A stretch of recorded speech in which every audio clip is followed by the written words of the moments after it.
sejahtera bagi kita semuanya. Assalamualaikum warahmatullahi wabarakatuh.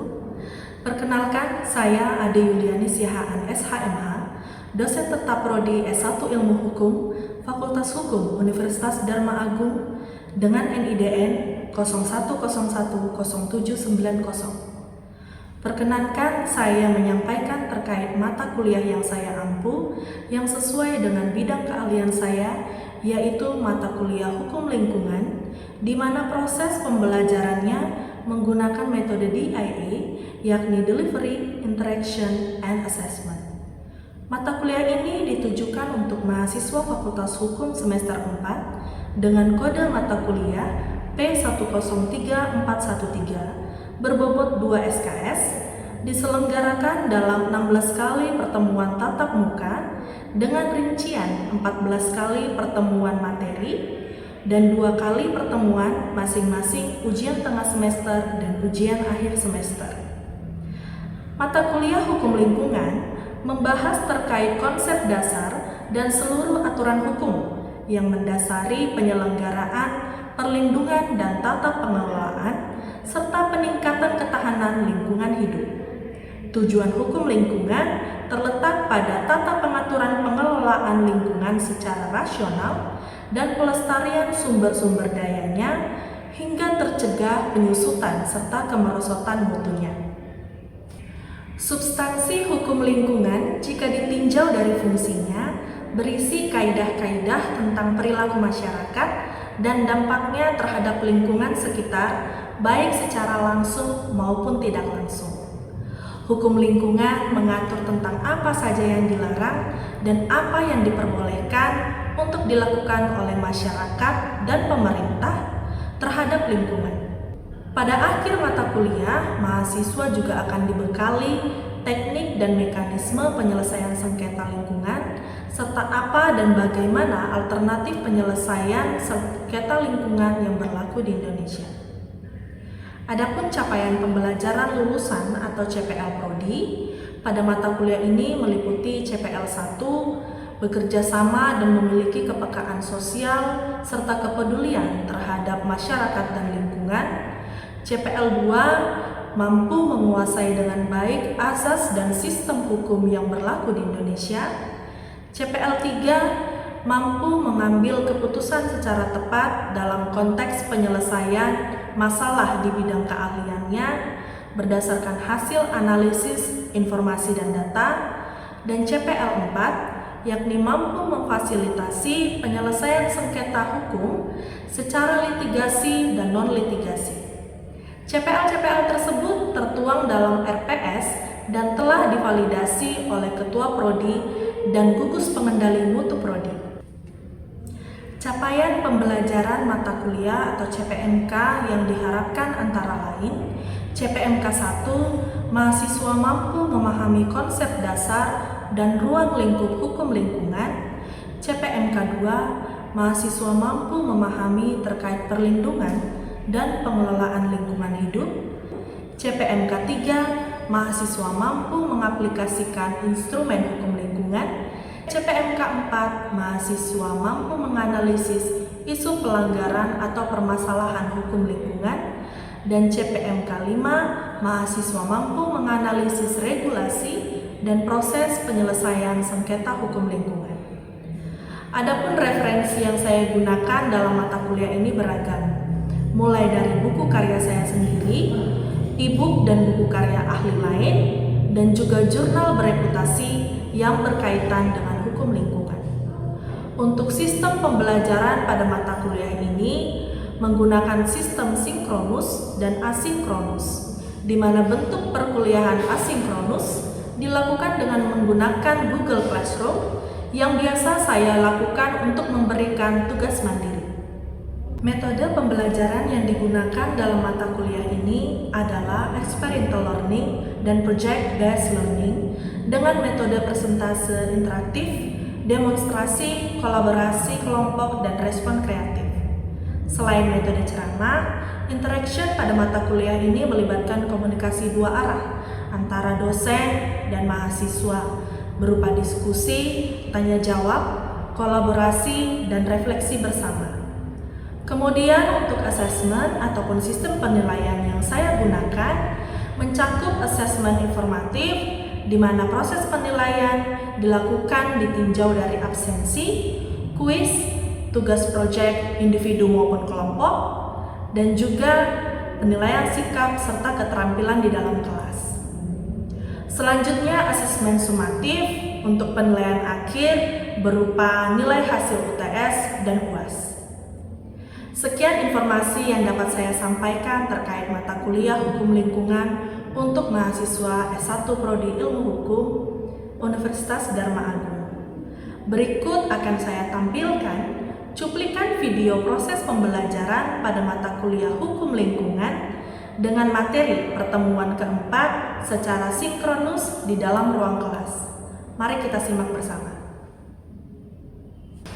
Selamat pagi semuanya. Pagi, semangat, luar biasa. Oke, semangatnya pagi-pagi. Kalau kayak gini enak ya memulai perkuliahan. Oke, sebelum kita memulai perkuliahan, seperti biasa kita buka dulu dengan doa. Yang bertugas hari ini siapa? Biasa. Baik, sebelum kita memulai perkuliahan kita, mari kita berdoa mengeluarkan kepercayaan kita masing-masing. Doa dimulai. Doa selesai. Terima kasih. Nah, seperti janji saya minggu lalu, pertemuan keempat ini kita akan membahas mengenai asas-asas pengelolaan lingkungan hidup. Minggu lalu kita masuk membahas tentang apa? Masih ada yang ingat materinya? Masih. Tentang apa? Sumber-sumber lingkungan. Sumber-sumber hukum lingkungan. Jadi sebelum kita lanjut perkuliahan, saya bacakan dulu absennya ya. Rorin Sutimea, Hadir. Putra Kasih, hadir. Emandrius, hadir. Oke, ini kayaknya pas. Ada yang tidak datang, komting? Hadir semua ya. Oke, kalau gitu tanda tangani absennya ya. Oke, sekarang kita masuk di perkuliahan asas perlindungan dan pengelolaan lingkungan hidup. Ada yang tahu apa itu artinya asas? Asas adalah prinsip dasar, ya. Asas adalah teori. Asas adalah pedoman. Itu dia. Jadi kalau dibilang asas-asas perlindungan dan pengelolaan lingkungan hidup, berarti maksudnya adalah pedoman atau prinsip dasar yang digunakan dalam mengaplikasikan hukum lingkungan. Itu dia maksudnya. Nah, sekarang minggu lalu sudah saya suruh kalian download Undang-Undang Hukum Lingkungan. Undang-Undang nomor berapa? Undang-Undang nomor 32/09. Nah, kalau kalian buka undang-undang itu, kalian lihat di pasal yang kedua, di situ tertera jenis-jenis asas yang digunakan dalam pengelolaan lingkungan hidup. Ada 14 asas. Nah, sekarang kita bedah satu-satu asasnya. Yang pertama adalah asas tanggung jawab negara. Di sini maksudnya adalah negara menjamin pemanfaatan sumber daya alam untuk kesejahteraan dan kelestarian rakyat. Jadi dalam pengelolaannya tanggung jawab negara, gitu ya. Pengelolaan lingkungan hidup merupakan tanggung jawab negara. Nah, kemudian ada asas kelestarian dan keberlanjutan. Maksudnya di sini adalah lingkungan dikelola untuk generasi masa kini dan masa depan. Jadi ya. Nah, kemudian ada asas keserasian dan keseimbangan. Maksudnya adalah selaras. Jadi dalam pengelolaan lingkungan itu harus selaras antara aspek ekonomi dan aspek sosial budaya. Kemudian ada asas keterpaduan, yaitu dilaksanakan melalui koordinasi antar sektor dan pemangku kepentingan. Kemudian ada asas manfaat, yaitu segala bentuk usaha atau kegiatan harus membawa manfaat ekonomi, sosial, dan lingkungan gitu. Jadi nggak boleh dia hanya bermanfaat untuk satu bidang aja, gitu dia maksudnya. Nah, kemudian ada asas kehati-hatian, yaitu ketidakpastian ilmiah tidak boleh menjadi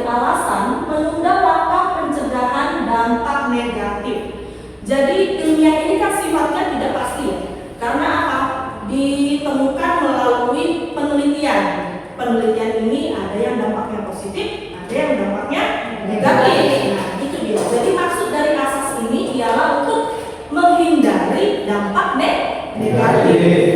Kemudian ada asas keadilan, maksudnya ya adil ya, merata bagi seluruh masyarakat, nggak boleh hanya untuk untung satu pihak doang kayak gitu.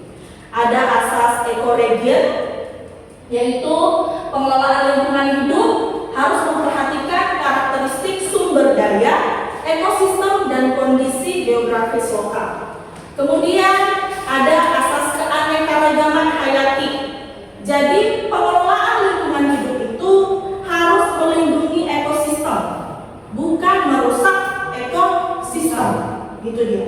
Kemudian ada asas pencemar membayar, yaitu penanggung jawab pencemaran wajib membiayai pemulihan lingkungan. Bisa paham sampai sini mengenai asas?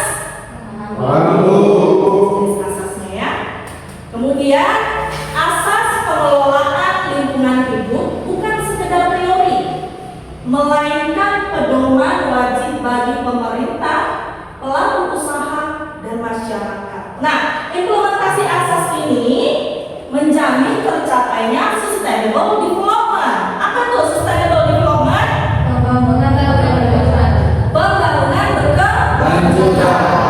Sekarang kita masuk ke H. Ayo, apa itu H? Ada yang bisa memberikan pendapatnya? Apa itu H? Hak adalah hak yang dasar atau pokok yang melekat dari sejak lahir. Hak yang melekat dari sejak lahir, boleh. Jadi hak adalah segala hal yang secara mutlak harus didapatkan atau melekat pada diri seseorang sejak lahir, yang penggunaannya diatur oleh norma atau hukum yang berlaku. Jadi hak itu adalah yang kita dapatkan, yang harus kita miliki. Itu dia. Contohnya apa? Ini tadi hak untuk hidup. Makanya ada undang-undang nanti aborsi. Kan gitu dia. Kemudian hak untuk memeluk agama. Di sini ada nggak yang dipaksa harus beragama ini beragama itu? Enggak kan? Karena itu merupakan hak dasar kita, kan? Hak dasar manusia. Kemudian pendidikan, hak untuk mendapatkan pendidikan itu juga tertuang dalam Undang-Undang Dasar 1945. Nah, itu dia hak secara general ya. Definisi hak secara umum. Bagaimana kalau definisi hak menurut hukum lingkungan? Bisa kita lihat bersama di sini. Hak adalah kewenangan mendasar atau hak asasi manusia yang melekat. Hak asasi manusia. Undang-undang berapa? Undang-undang HAM. Undang-Undang 39/99 itu adalah Undang-Undang HAM. Jadi kewenangan mendasar atau hak asasi manusia yang melekat pada setiap individu untuk mendapatkan, menikmati, memperjuangkan lingkungan hidup yang baik dan sehat. Itu adalah hak kita semua, mendapatkan lingkungan hidup yang baik dan sehat, ya. Kemudian hal tersebut dijamin dan dilindungi oleh undang-undang. Undang-undang apa Bu? Undang-Undang Dasar 1945. Undang-undang apa Bu? Undang-Undang 32/09 tentang lingkungan hidup. Nah, untuk jenis-jenis hak secara spesifik, jenis-jenisnya itu ada lagi diatur dalam pasal 65 Undang-Undang 32/09. Boleh sambil dilihat undang-undangnya ya. Yang pertama adalah hak atas lingkungan hidup yang baik dan sehat. Kemudian ada hak atas pendidikan, lingkungan hidup, akses informasi, partisipasi dan keadilan. Kemudian ada hak untuk mengajukan usul atau keberatan terhadap kegiatan yang menimbulkan dampak terhadap lingkungan. Kemudian ada hak berperan dalam perlindungan dan pengelolaan lingkungan hidup. Ada juga hak melakukan pengaduan akibat dugaan pencemaran dan atau perusakan lingkungan hidup. Dan yang terakhir, hak untuk tidak dapat digugat atau dituntut secara pidana maupun perdata dalam memperjuangkan hak atas lingkungan hidup yang baik dan sehat. Ini adalah keenam jenis hak atas pengelolaan lingkungan hidup. Sampai sini jelas semuanya? Jelas. Oke. Sekarang kita lanjut ke kewajiban. Apa itu kewajiban? Ada yang mau ngasih pendapatnya? Segala sesuatu yang harus dilaksanakan oleh seseorang dengan tanggung jawab demi mendapatkan hak yang pantas. Jadi kalau menurut saudara ini hak itu memiliki hubungan dengan kewajiban. Itulah istilahnya ya. Tidak ada hak kalau tidak ada kewajiban. Dan itu betul. Jadi kewajiban itu adalah sesuatu yang harus dilaksanakan, sesuatu yang harus dilakukan supaya apa? Kita mendapatkan hak kita. Itu dia. Misalnya nih, kalian sebagai mahasiswa, kewajiban kalian apa? Bayar uang kuliah. Hak kalian apa? Mendapatkan pendidikan dan pengajaran. Itu dia ya, perbedaan antara hak dan kewajiban. Kemudian kalau menurut KBPI, kewajiban adalah sesuatu yang harus dilaksanakan, sesuatu keharusan atau tugas. Nah, kalau secara umum definisi kewajiban adalah segala sesuatu yang harus dilakukan oleh seseorang berdasarkan aturan, hukum, dan norma yang berlaku. Itu dia kewajiban secara umum.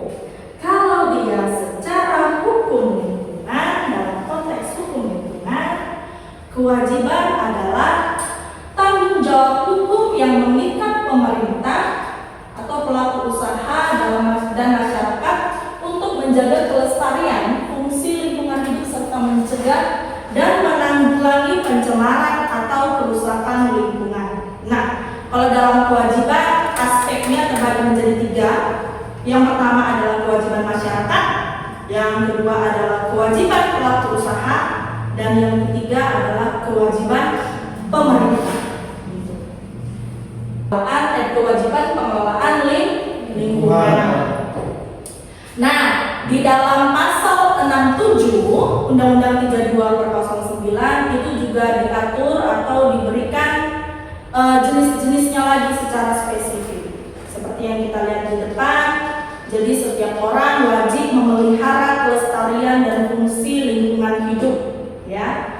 Kemudian ada juga setiap orang atau badan usaha yang melakukan kegiatan yang berdampak bagi lingkungan wajib memberikan informasi yang benar dan akurat. Jangan ada yang ditutup-tutupin. Itulah istilahnya. Kemudian wajib menjaga keberlanjutan fungsi lingkungan dan menaati ketentuan tentang baku mutu lingkungan hidup. Nah, sekarang kita masuk ke peran masyarakat. Yang pertama adalah pengawasan, yang kedua adalah pemberian saran, usul, keberatan, dan pengaduan. Yang ketiga adalah penyampaian informasi atau laporan. Ya, itu adalah peran kita, sama seperti hak dan kewajiban kita tadi sebagai masyarakat. Nah, di sini ada 3 contoh cara menjaga lingkungan. Yang pertama adalah memilah sampah organik dan non organik sesuai tempatnya. Jadi nggak heran lah ya, sekarang kita kemana-mana itu tong sampah itu tiba-tiba udah ada banyak dia ya. Ada minimal 4 itu, 4 jenis tong sampah berderetan, beda-beda warnanya. Nah, itu merupakan cara menjaga lingkungan agar tetap lestari. Kemudian selain membuang sampah, membeda-bedakan sampah, ada juga yang namanya menghemat air. Kemudian menghemat listrik itu juga merupakan cara menjaga kelestarian lingkungan. Nah, itu dia tadi peran masyarakat. Nah, peran pemerintah. Apa aja peran pemerintah di sini? Bisa kita lihat? Yang pertama, sosialisasi dan pendidikan. Maksudnya seperti apa? Memberikan edukasi, memberikan informasi terkait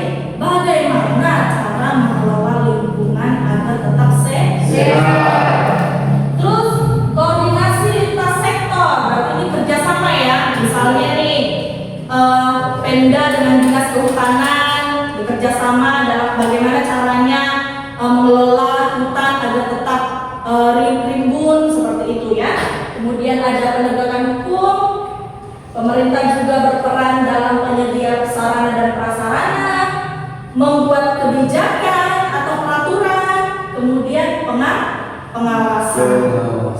Nah, itu dia adalah peran-peran pemerintah ya.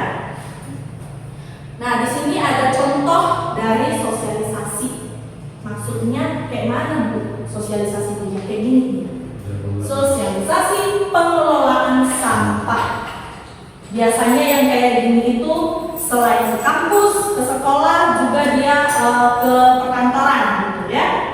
Sosialisasi. Kemudian ini ada juga contoh sosialisasi yang dilakukan oleh Pemda terkait peringatan pencemaran gitu dia.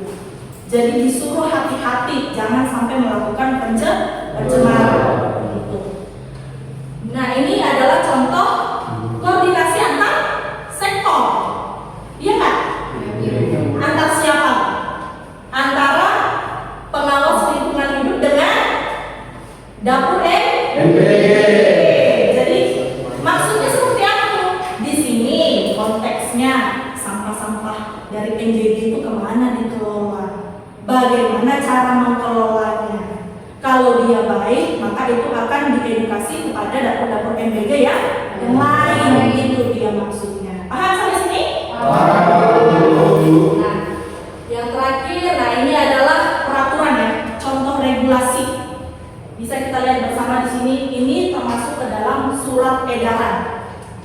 Surat edaran Walkot Banda Aceh yang membuat peraturan bahwasanya setiap sekolah wajib memilah sampah sesuai Permen nomor 1/2017. Jadi setiap sekolah di Banda Aceh sekarang sudah punya yang namanya tong sampah seperti ini. Wajib punya. Nah, itu dia contoh pembuatan kebijakan atau regulasi. Itu dia. Paham ya? Sampai sini. Itu adalah contoh-contoh peran pemerintah. Nah, yang terakhir pengawasan. Kalau pengawasan itu konteksnya kayak mana? Kayak mana caranya pemerintah melakukan pengawasan? Ini dia contohnya. Melakukan pemantauan, meminta keterangan, membuat salinan dokumen, sampai ke menghentikan pelanggaran tertentu. Itu adalah contoh-contoh pengawasan yang dilakukan oleh pemerintah. Sampai sini paham? Terkait asas, hak, kewajiban, larangan sampai ke peran, ya. Itu yang kita bahas. Paham sampai sini semuanya kan? Oke, kalau begitu ada yang kurang jelas, ada yang mau dipertanyakan? Saya Bu izin bertanya. Ya. Bagaimana cara kita sebagai masyarakat untuk melapor atau membuat aduan terkait pencemaran di lingkungan? Oke, pertanyaan rekan kita ini bagaimana caranya bikin aduan? Kan tadi hak dan kewajiban kita adalah dapat membuat aduan, ya kan? Jadi pertanyaannya gimana caranya, Bu? Nah, kalau masalah cara berarti kita ngomongin prosedural, ya kan? Yang pertama adalah dengan cara langsung. Langsung kayak mana, Bu? Langsung ke posko dinas lingkungan hidup. Nanti kita akan disuruh mengisi yang namanya formulir. Atau gini, bisa kalian download itu Permen 22/2017. Dalam peraturan pemerintah ini dibuat prosedurnya, bahkan dibuat replika formulirnya.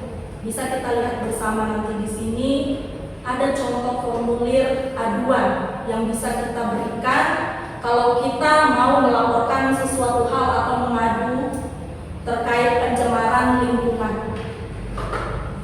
Ini nanti akan saya kirim ya ke grup kita formulirnya. Nah, ini dia contohnya. Jadi secara langsung kita bisa datang ke posko pengaduan, kemudian disuruh nanti mengisi formulir ini. Apa aja yang diisi? Nah, ini dia. Identitas pengadu, lokasi kejadian, dugaan sumber penyebab, sampai ke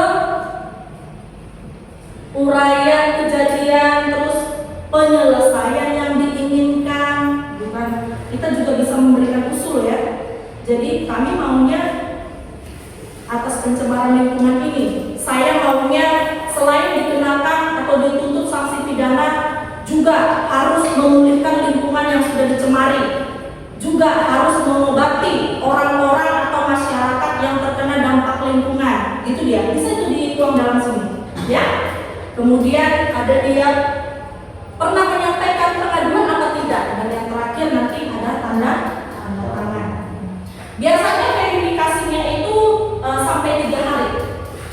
3 hari setelah kita membuat aduan akan diverifikasi, kemudian nanti akan ditindaklanjuti oleh aparat penegak hukum. Gitu ya. Terjawab ya pertanyaannya, bisa dipahami semuanya ya? Oke lah kalau gitu. Saya rasa cukup perkuliahan hari ini. Ada lagi yang mau ditanyakan? Tidak ada? Jelas ya? Jelas. Oke. Cukup perkuliahan hari ini. Dan yang terakhir, tugas. Tugasnya apa? Iya, tugasnya adalah di modul kita sudah ada di halaman 49 dan 52 ya, tolong dicatat. Jadi nanti kalian kerjakan esai sama studi kasusnya yang di halaman 49 dan 52. Dikerjakan di buku tugas, minggu depan dikumpulkan ya. Ya, Minggu depan akan kita bahas, oke? Oke, Bu. Oke, sekianlah perkuliahan hari ini. Terima kasih untuk kehadirannya. Jangan lupa tugasnya dikerjakan. Sampai jumpa minggu depan. Oke, selamat pagi semuanya. Demikian deskripsi singkat dan proses pengajaran mata kuliah yang saya ampu. Semoga dapat memberikan gambaran mengenai pengajaran yang saya lakukan, khususnya pada mata kuliah hukum lingkungan. Video ini dibuat dengan tujuan sebagai salah satu syarat penyusunan dokumen pernyataan diri dosen dalam unjuk kerja Tridrama Perguruan Tinggi atau PDD UKTPT, khususnya di bidang aspek pengajaran. Semoga video ini bisa menjadi pertimbangan yang baik dalam proses sertifikasi dosen 2026.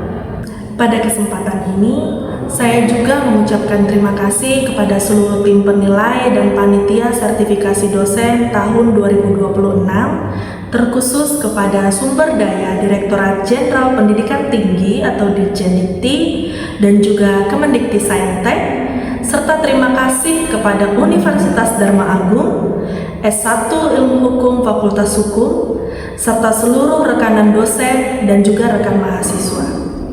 Saya juga memohon maaf atas segala kekurangan ataupun kesalahan pemilihan kata dan penyampaian yang saya ucapkan selama video ini berlangsung.